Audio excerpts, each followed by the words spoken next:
Morning बच्चों, हम हिंदी व्याकरण में समास पढ़ रहे थे, ठीक है। और समास की परिभाषा, समास के दो भेद हम लोग पढ़ चुके थे, ठीक है। आज हम इसके आगे के जो भेद हैं वो पढ़ेंगे।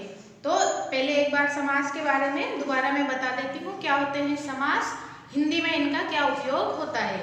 तो समास का अर्थ होता है शब्दों को पास पास बिठाना, जिसमें कम शब्दों में ज्यादा से ज्यादा अर्थ प्रकट किया जा सके, ठीक है।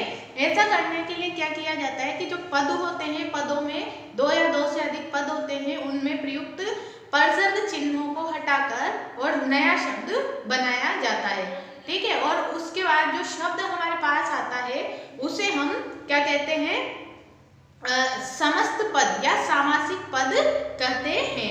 लेकिन फिर जब उनका विग्रह किया जाता है तो विग्रह करते समय वापस हमें इन परसर्ग चिन्हों का प्रयोग करना होता है।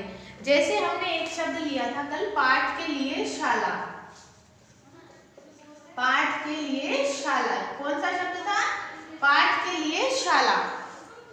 अब इसमें से हम जो परसर्ग चिन्ह है, हमने विभक्तियों सहित देखे थे परसर्ग चिन्ह क्या थे।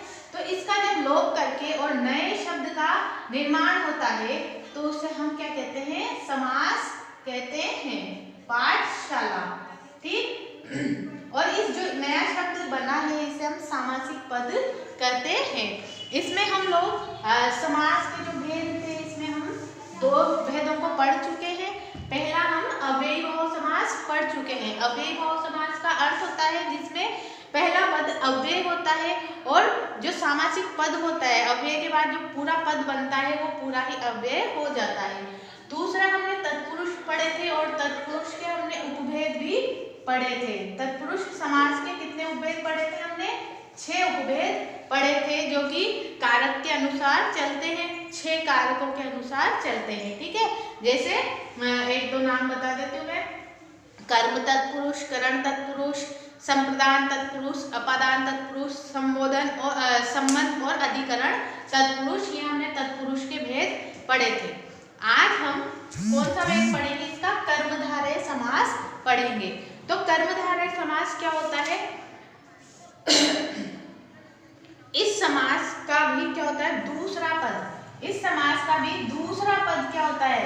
प्रधान होता है। दूसरा पद प्रधान होता है और इनमें विशेषण और विशेष्य का संबंध पाया जाता है। दोनों पदों में क्या होता है? विशेषण और विशेष्य का संबंध पाया जाता है। दूसरे शब्दों में जिस समस्त पद के दोनों पदों में विशेषण और विशेष्य का संबंध हो उसे कर्मधारय समास कहते हैं। कहीं भी आप लोगों को विशेषण दिख जाए प्रथम पद में या द्वितीय पद में, तो वहां कौन सा समास हम लगाएंगे? कर्मधारय समास लगाएंगे। जैसे उदाहरण लेते हैं हम, श्वेत है जो अंबर, ठीक है। श्वेत है जो अंबर। अब श्वेत यहाँ पर विशेषण है और किसके लिए कहा गया है? अंबर मतलब कि कपड़ों के लिए कहा गया है। तो इसको जब हम समास करते हैं, सामासिक पद बनाते हैं, तो इन परसर्ग चिन्हों को हटा दिया जाता है और नया शब्द का निर्माण होता है, श्वेतांबर, ठीक है। संधि का नियम भी इसमें साथ साथ चलता है। श्वेतांबर ये क्या हो गया? सामासिक शब्द हो गया। श्वेत यहाँ पर सफेद है, सफेद गुणवाचक संज्ञा है, गुण है, विशेषण है, ठीक है। इसलिए यहाँ पर विशेषण और विशेष्य का संबंध होगा। तो जहाँ पर भी विशेषण और विशेष्य का संबंध हो वहाँ कौन सा समास होगा? कर्मधारय समास होगा।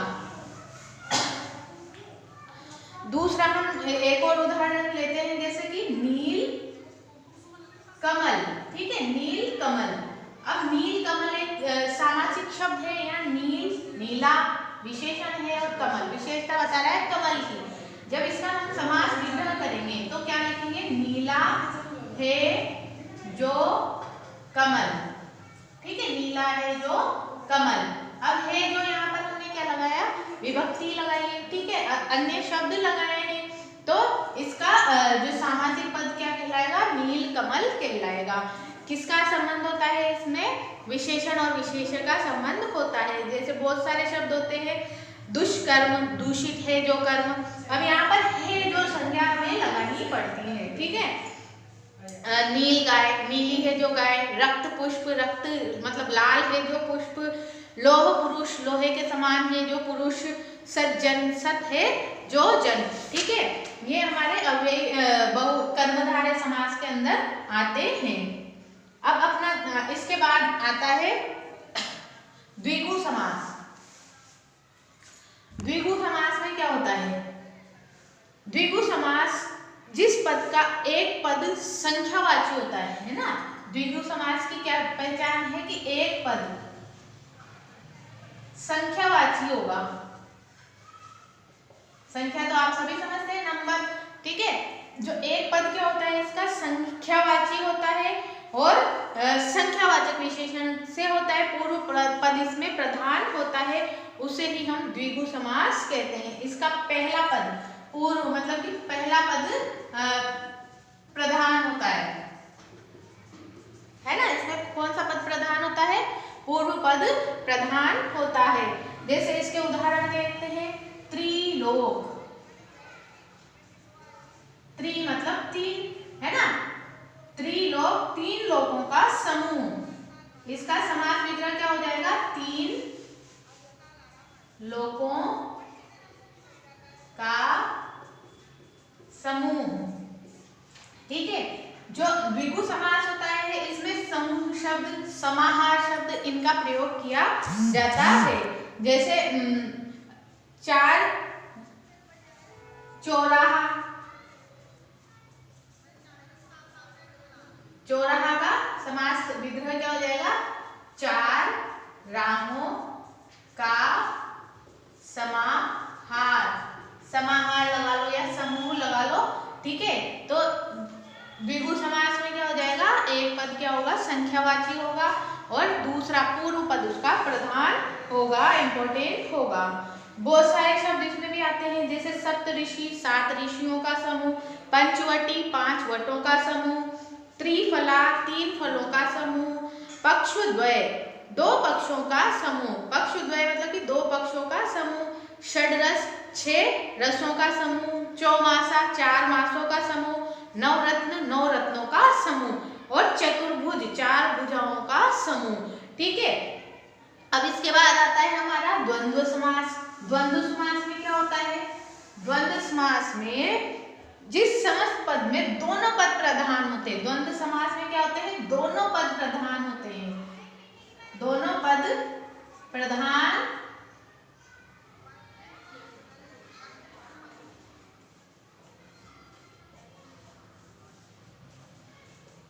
है ना। जो द्वंद्व समास होता है उसमें दोनों पद क्या होते हैं? प्रधान होते हैं, तथा विग्रह जब उसका किया जाता है तो इनमें एवं है ना। विग्रह करते समय हम क्या लगाएंगे? एवं, तथा, और। इन शब्दों का इसमें विग्रह करते समय प्रयोग किया जाता है, उन्हें हम द्वंद्व समास कहते हैं। और जो समस्त पद होता है उसके मध्य में योजक चिन्ह जो इस प्रकार का होता है उसका उपयोग किया जाता है समस्त पद में। जैसे भाई, बहन, ये योजक चिन्ह है। ठीक है, भाई बहन। अब इसका यदि हमें समास विग्रह करना हो तो इसका क्या हो जाएगा? भाई और बहन। ठीक है, ये समास विग्रह इसका होगा, अर्थात इसमें और एवं तथा का प्रयोग किया जाएगा।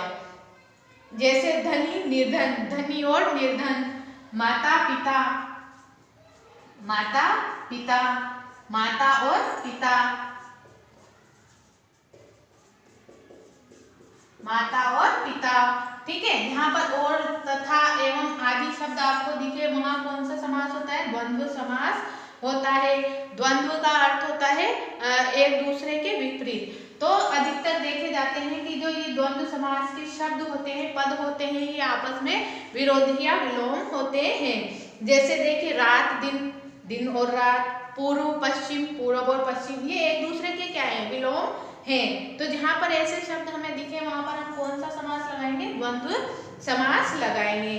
बहुत सारे शब्द है, जैसे इसमें नर नारी, जन्म मरण, राधा कृष्ण, पेड़ पौधे, माता पिता, देश विदेश, भाई बहन, हार जीत, दाल रोटी, राम सीता, जल थल, पश, पाप पुण्य, दूध, दही, बहुत सारे शब्द इसमें आ जाते हैं। ठीक है, अब इसके बाद आता है हमारा लास्ट बहुव्रीहि समास। बहुव्रीहि समास क्या होता है? ठीक है, तो बहुव्रीहि समास क्या होता है कि जिस पद में, है ना, जिस समस्त पद में कोई भी पद प्रधान नहीं होता है। पहले तो हमने देखा पूर्व पद प्रधान होता है, दूसरे में उत्तर पद प्रधान होता है, तीसरे में दोनों पद प्रधान होते हैं, लेकिन इसमें कोई सा भी पद प्रधान नहीं होता है और जो अपने पदों से भिन्न किसी और संज्ञा का ही विशेषण होता है उसे हम बहुव्रीहि समास कहते हैं।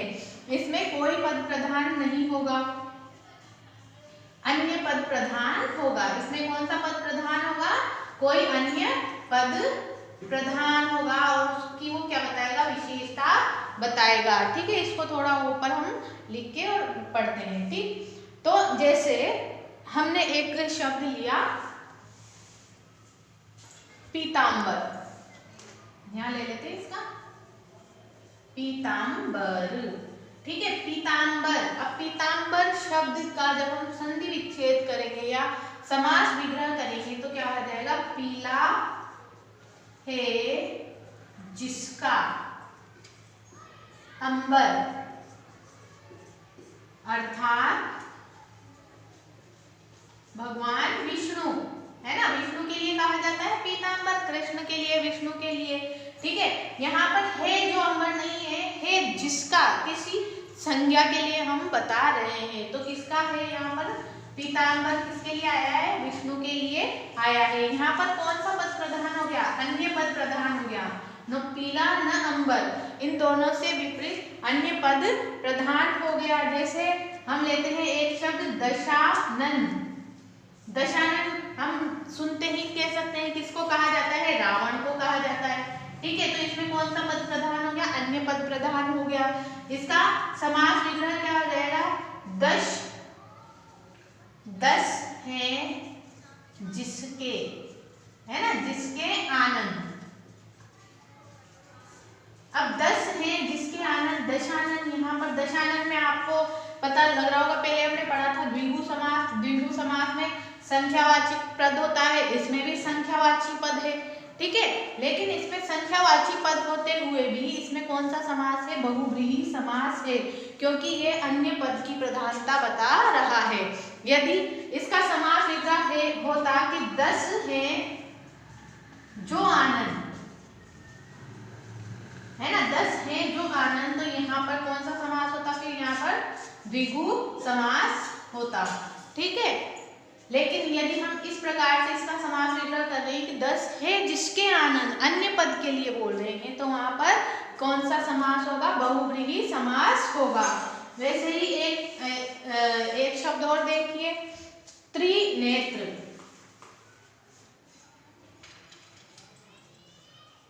त्रिनेत्र, ठीक है, त्रिनेत्र किसको कहा जाता है? आप सभी को पता होगा। त्रिनेत्र हम शिव को कहते हैं। यहाँ त्रिनेत्र किसका बता रहा है? हमें शिव के बारे में बता रहा है। 3 है जिसके नेत्र अर्थात शिव। ठीक है, लेकिन ये त्रि लग गया, मतलब कि यहाँ पर भी संख्यावाची शब्द आ रहा है, संख्यावाची शब्द आया, मतलब कि यहाँ पर द्विगु समास नहीं होगा। यहाँ पर कौन सा समास होगा? बहुव्रीहि समास होगा, क्योंकि ये अन्य पद की प्रधानता बता रहा है। यदि यहाँ पर इसका समास विग्रह हो कि 3 है जो नेत्र, जो नेत्र, तो फिर वो द्विगु समास हमें बताता है। ठीक है, एक शब्द अभी आया था आपके पीतांबर। पीतांबर हमने देखा, पीतांबर में क्या बताया? पीतांबर हमने कर्मधारय समास में भी पढ़ा था, लेकिन पीतांबर हमने बहुव्रीहि समास में भी पढ़ा। पीतांबर इसमें विशेषण और विशेष्य का संबंध बता रहा था, लेकिन जो पीतांबर इसमें हमने पढ़ा, पीतांबर मतलब कि पीले हैं जिसके अंबर अर्थात विष्णु, अलग ही पद का इसने हमें बोध कराया। तो यहाँ पर बहुव्रीहि समास होगा। तो बहुव्रीहि समास, कर्मधारय समास, द्विगु समास, इन सभी में तुलनात्मक अंतर भी हमें पता होना चाहिए। ठीक है, इसके बहुत सारे उदाहरण यहाँ दे रखे हैं, जैसे पीतांबर, पीतांबर कृष्ण के लिए कहा गया है। दशानन, दशानन रावण को कहा जाता है। चतुर्भुज, 4 है भुजाएं जिसकी, अर्थात कि विष्णु त्रिलोचन, त्रिलोचन है, तीन है लोचन, लोचन मतलब कि नेत्र जिसके, मतलब कि शिव, शूल पाणी, शूल है पानी में जिसके, शूल मतलब त्रिशूल, पाणी मतलब हाथ, ठीक है। तो शूल है पानी में जिसके वह शिव, त्रिशूल किसके हाथ में, शिव के हाथ में। चतुरानन, चार है आनंद जिसके, चार मुख किसके होते हैं, ब्रह्मा जी के होते हैं। लंबोदर, लंबा है उदर, उदर मतलब कि पेट जिसका, तो उसे हम गणेश कहते हैं। षडानन, छह है आनंद, छह सिर वाला कौन है, कार्तिकेय को कहा जाता है। वीणा पाणी, वीणा मतलब कि वीणा है हाथ में जिसके, हम किसे कहते हैं, सरस्वती जी को कहते हैं। चंद्रशेखर, सिर पर चांद है जिसके, या चंद्रमा है शिखर पर जिसके, वो कौन है, भगवान शिव है, ठीक है। तो यहाँ पर ये सब बहुव्रीहि समास के उदाहरण है। अब इसमें समास के अन्य उदाहरण भी दे रखे हैं, आप लोग भी समास के अन्य उदाहरण देखिए, समास विग्रह करिए और उसमें समास का आपको भेद बताना होगा या फिर समास का भेद करना सीखिए। धन्यवाद।